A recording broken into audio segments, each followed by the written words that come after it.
Hello, my name is Matt Jordan, and if you're watching this video, it is nearly certain that you are enrolled in my MLA 6000 course for the spring 2013 semester at Auburn Montgomery. So welcome. I'm glad to have you. I'm glad you made it this far. And I wanted to take a few minutes to tell you a little bit about the class, go over the syllabus. So if you haven't already printed a copy or if you don't have it open on your computer screen, you might want to get that up in front of you now. I hope that I can preemptively answer any questions you might have and just give you a sense for what to expect this semester. Like I said, my name is Matt Jordan. I'm a philosophy professor at AUM, and that right there kind of points to one of the interesting things about the MLA 6000 course. This is for everybody doing a master's degree in liberal arts at AUM, which means that we have a really wide range of students. I have not been given a list of everyone's areas of interests, but I'm under the impression that we have people who do English, people who do sociology, geographic information systems, and I think possibly several other fields as well, which makes for a really diverse mix and something that I'm personally looking forward to. However, and I'll take the risk of being too candid here, my hunch is that a lot of people who are registered for this class wish that they didn't have to be. It is very typical for students in a master's program to have a class like this one that is mandated, something that gives you introduction to research methodologies, that forces you to have somebody engage with your writing early in your graduate career. And in particular for students who did a lot of writing as undergraduates, you might understandably feel a little bit frustrated that you have to take a class like this one. If you do feel frustrated, I hope that you won't take it out on me, and more specifically, I hope that you'll look at this as an opportunity. What I've tried to do as someone who has earned a master's degree and a PhD in the humanities is to set up this class in a way that will really be useful for you. I don't know how well I've done. This is the first time that I've taught this course at all, and it's the first time that anybody's taught it online at AUM. I guess it makes sense to mention that up front. I think that we've got a good thing going here, but I also reserve the right to make changes as we sort of go through the semester. If some things aren't working well, or if something suddenly occurs to me or to one of you, and we say, hey, you know what we ought to do is we ought to do this other thing. It's possible that we'll change direction and do what we can to make this the best course that it can be for everyone who's enrolled. However, I'm pretty optimistic about what's in front of us.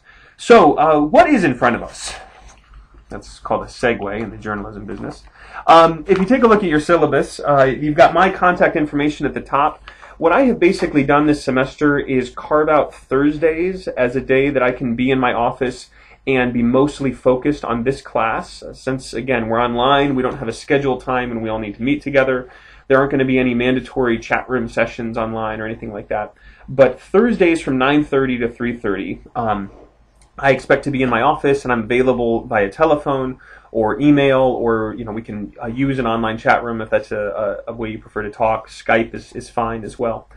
The class itself is designed to give you an introduction to research-related stuff.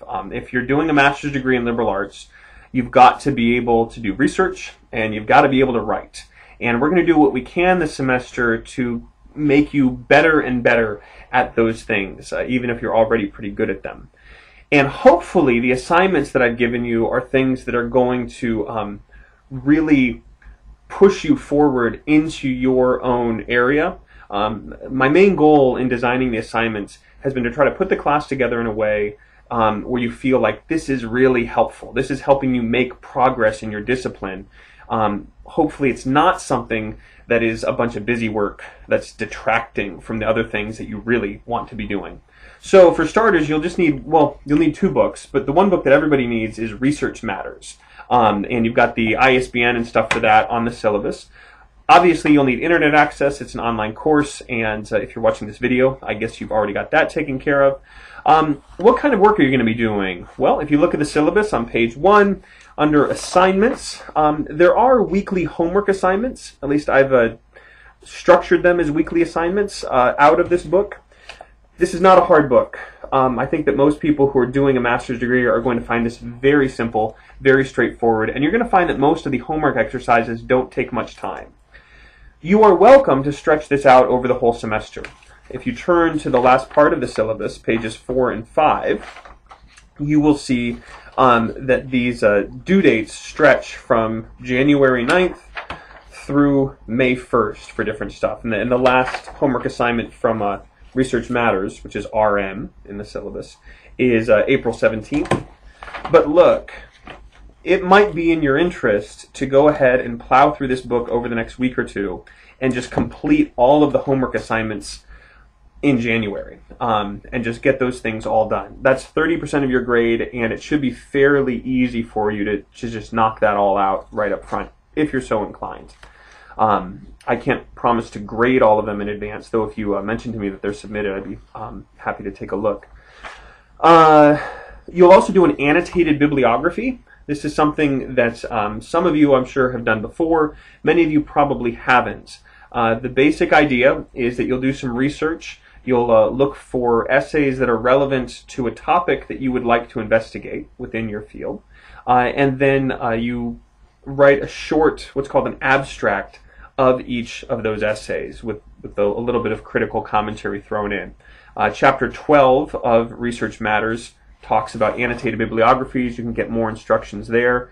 And those are going to be due toward the end of March. You're also going to write a book review. This is 20% of your grade, 20 points out of 100. And this is going to require a little bit of investigation on your part. This is one of those assignments that can be really, really fantastic for you, or it might be a real pain in the neck. And it's kind of up to you to make it a worthwhile thing.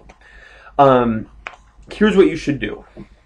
As you may or may not be aware, most professional journals, most scholarly journals, include a section of book reviews toward the back. I wasn't planning to grab any of these here, but I have, I mentioned I do philosophy, I'm interested in religion, this is the journal Religious Studies, and if you take any of these journals, you'll see a list of articles, which are long essays, and then typically a section of book reviews, where scholars have gone through and read new stuff in the field, and then written a short critical summary of that book. I'd like for you guys to do the same thing in your field. And one reason that I want you to do this is because this may be a fantastic opportunity to get a publication on your CV very, very early in your career. A book review is not a huge deal, but it's a nice way to get your name in print, to get involved in the process of publishing, which is such an important thing, especially for those who want to go on to careers in the academy. So here's what you'll need to do. You should meet with a faculty member or talk to a faculty member who's in your area and ask them to help you identify some new book, some preferably significant new book in your discipline that's relevant to the kinds of things that you're interested in. Right? And then you order a copy of this book. You're certainly welcome to buy it, although if you can find it through a library, you're not required to buy it. You can borrow it from a library if you want. And then what you'll do is you'll write a review that meets the standards of your discipline, that, if it's good enough, may have a chance to actually be published, which would be fantastic. Even if it ends up not being published, it's still a really, really good exercise, and at a minimum gives you the chance as a early in your career graduate student to be engaging with contemporary cutting-edge scholarship in your field. So hopefully it's a win-win in that way. The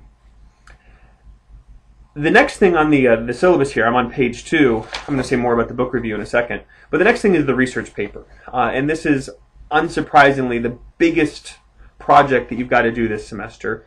It's about 30% of your grade. And it should be, I said in the syllabus, 2,500 words. Really 2,000 to 3,000 words is what we're looking at here. Fairly standard length for the kind of paper somebody would submit to an academic conference or something like that. And this needs to be a research paper. in the sense that you need to engage with a minimum of 5 different sources.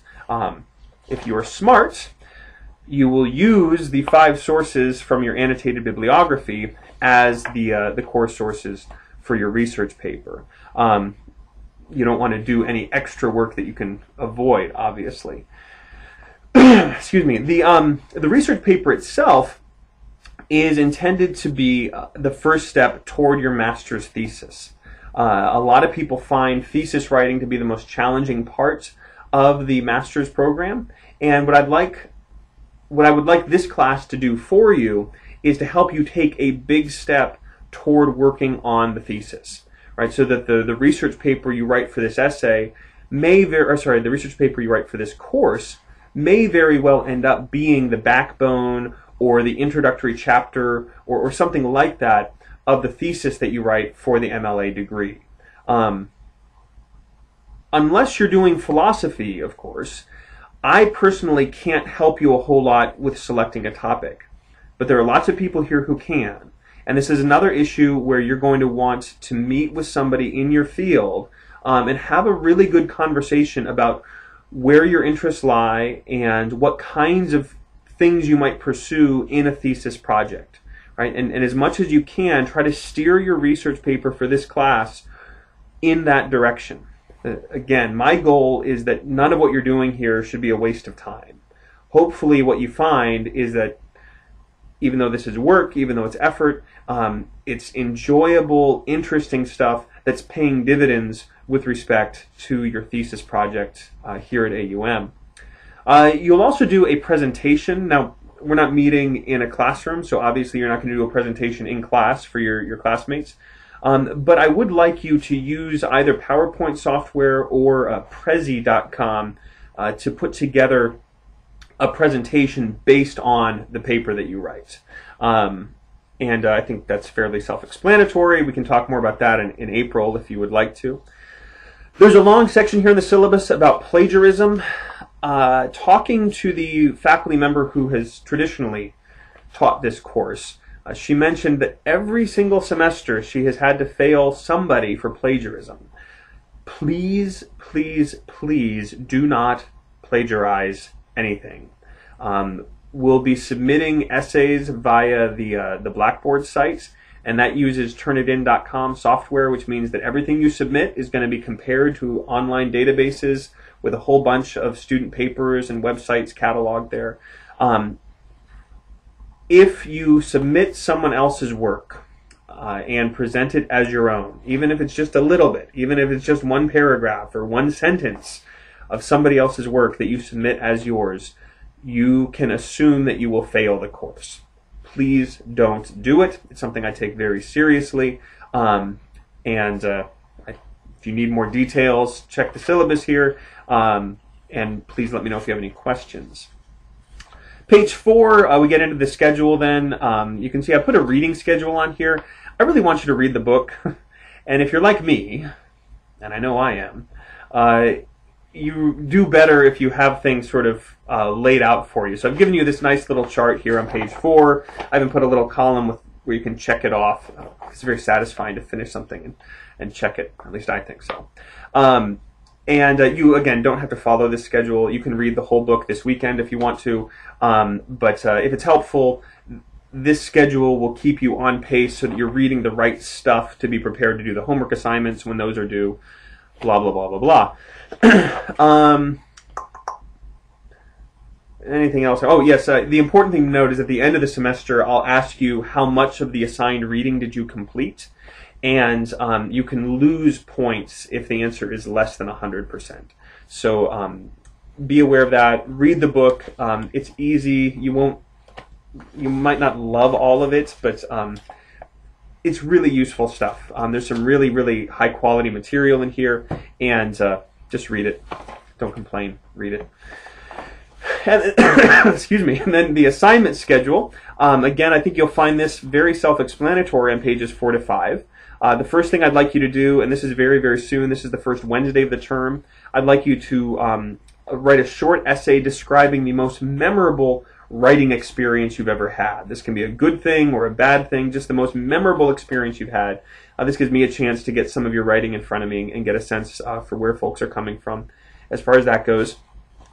January 16th, you've got the first exercise out of Here Do from page 22.